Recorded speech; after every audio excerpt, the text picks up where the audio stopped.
After SEA Games heartbreak, may malaking pagbabago bang paparating sa Alas Pilipinas Women? Bagong coach? Dayuhan ulit? At bakit isang champion Thai coach ang biglang lumutang sa usapan? Ito na ang pinakamainit na update sa national team. Tara, himayin natin.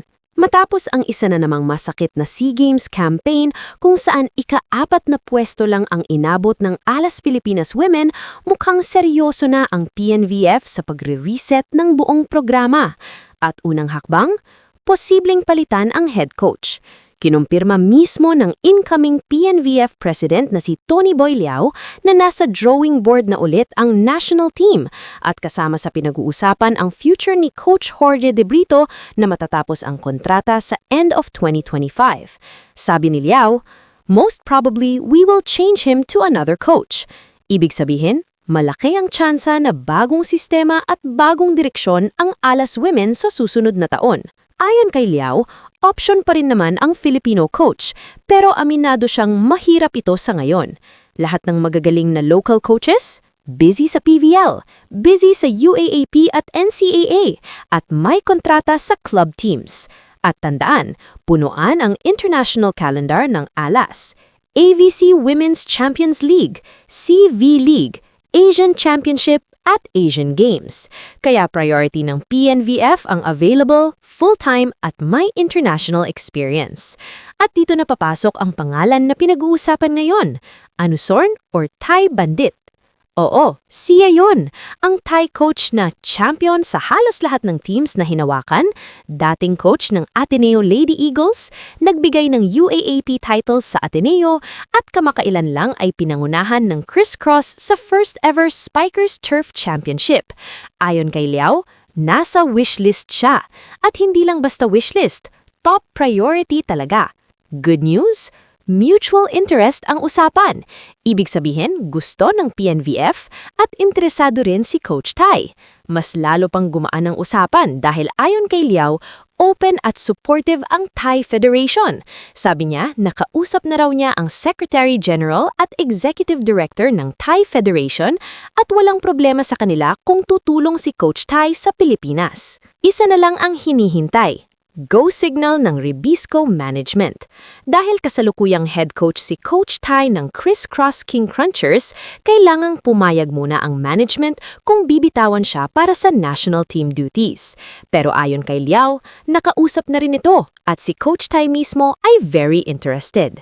Ano ang ibig sabihin nito para sa Alas? Kung matutuloy ito, malinaw ang mensahe ng PNVF. Hindi na short-term solutions. Gusto na ng long-term championship-level program. Isang coach na sanay manalo.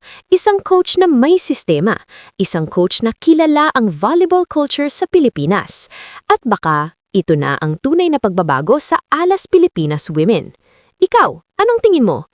Tama bang dayuhan ulit ang kunin? Si Coach Thai na ba ang sagot sa matagal na problema ng national team? O mas gusto mo pa rin ng Filipino coach? I-comment mo lang sa baba. At kung gusto mo ng mas mabilis at mas maiinit na volleyball updates, like, subscribe at pindutin ang bell. Ito ang kwento ng Alas at mukhang papalakas pa lang ang laban.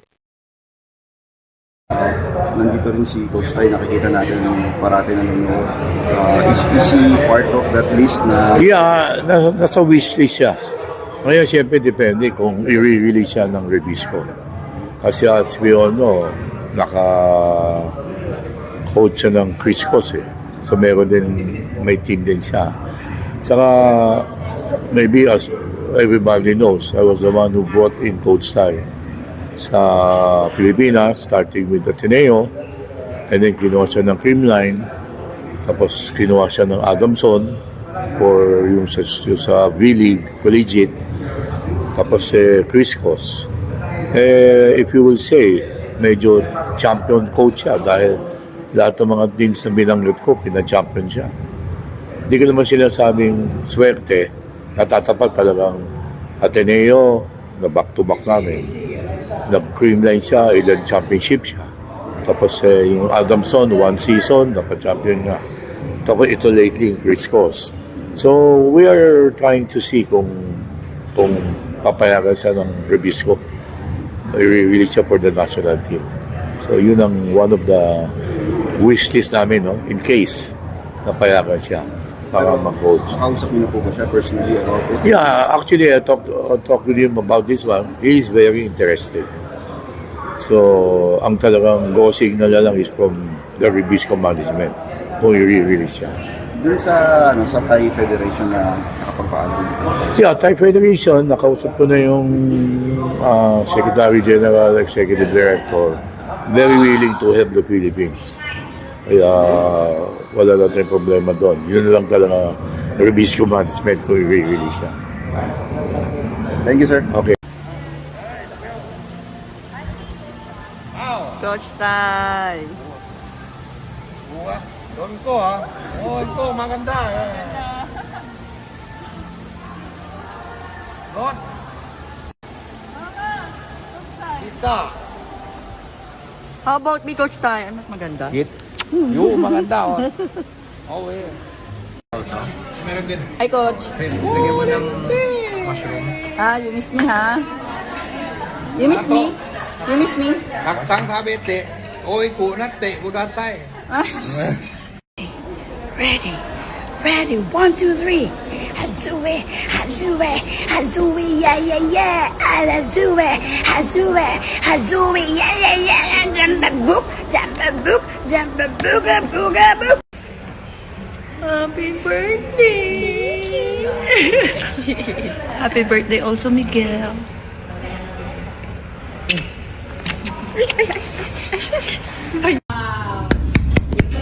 Yung tapikin po ito pag doon na... Hindi kita. Sila Marlo.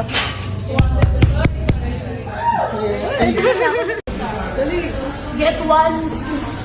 Kulay. Ano na protein? Coach na ba? Ay, dalawa po. Ay, ayaw. Hindi pa. Dati mas na ibo na naman lang ka. Diba, ni G? Kaso na doon sabi ni Coach, I can't. Dito na. Your mom. Your mom. Mom. Let's go, mom. Mom. Ate Marian. Ate Marian. Ikaw bumili niya eh. I had one. Make it two, Vani. For the gram. For jersey number daw. Ayan, ano dinadrawing mo, Bi? Enyo to te. Teo. Tabella. Enyo. Yes, scout tayo. Tapos na, Bi. Sorry, talo pala kami. Buwang ka talaga.